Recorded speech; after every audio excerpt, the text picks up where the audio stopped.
There's a version of you that clings to ease. It snoozes alarms. It second-guesses. It dreads rejection. It ducks out of duty. That version isn't just stalling your progress, it's eroding the person you could become. And unless you rise up and eliminate that weak self, it will slowly devour you, quietly, daily. Stoicism doesn't ask for flawlessness. It demands discipline.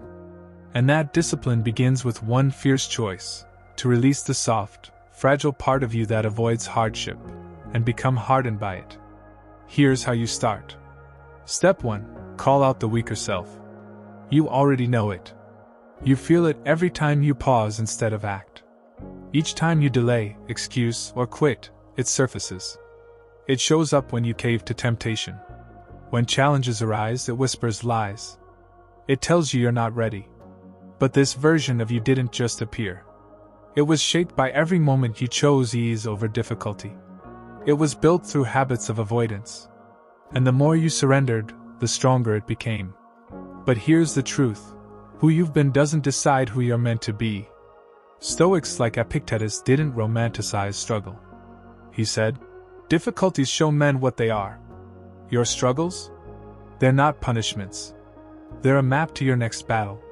Don't hide, name the weakness, face it, and take it apart piece by piece."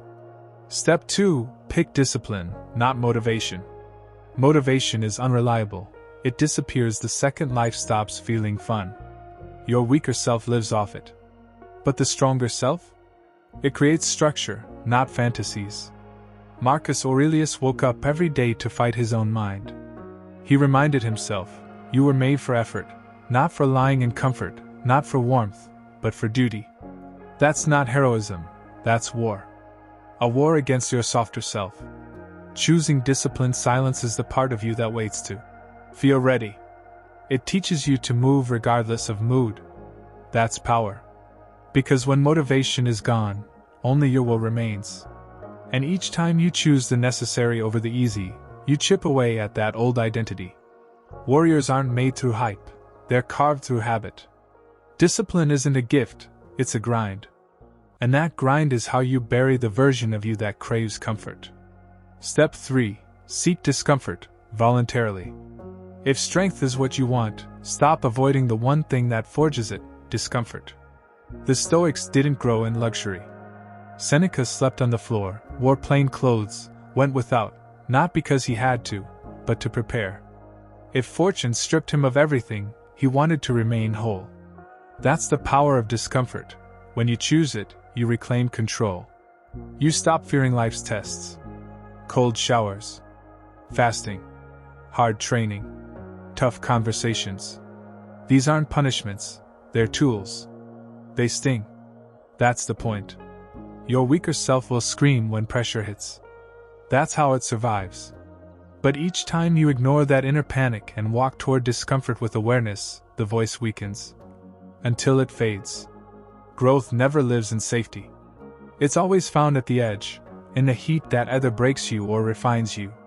Step 4. Master your emotions, or be mastered. Your emotions aren't the threat. But your attachment to them might be. The weaker self? It reacts. It gets angry, jealous, defensive. It sees every hardship as an insult. But the Stoic self, it breathes. It watches. It waits. Then it responds calmly, with intention. If someone disrespects you, the weak part wants revenge. The stronger self stays composed, not out of fear, but because restraint is strength. Every time you pause before reacting, every time you ask, "Is this worth my energy?" you take power back. Seneca once wrote, "We suffer more in imagination than in reality." That's your mind lying to you, blowing up feelings into monsters. So your training isn't just in habit, it's in reaction. Mental discipline is just as vital as physical. The more you own your emotions, the less life can shake you. That's the true battlefield perception. Win that war, and life gets simpler. Step 5. Build a daily practice of self-mastery. This isn't a one-time choice. Defeating your weaker self is a way of life. Each day, it tries to return. And each day, you have to kill it again. So how do you keep going? Through rituals, reflection, inner work, done daily. Wake up early and decide how you'll live that day. Journal at night, not to complain, but to hold your soul accountable. Practice what you say you believe, even when no one sees. Marcus Aurelius didn't write his meditations for others. He wrote them for himself. Because real growth isn't performed, it's practiced alone.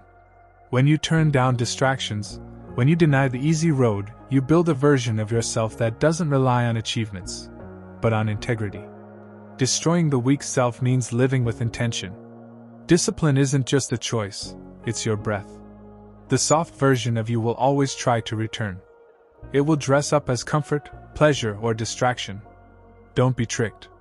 You owe your past nothing. The moment you see it for what it is, decide, evolve, or repeat. Marcus Aurelius said, "Waste no more time arguing what a good man should be. Be one. Stop making excuses. Commit to your higher nature. And begin the daily destruction of the weaker self, right now."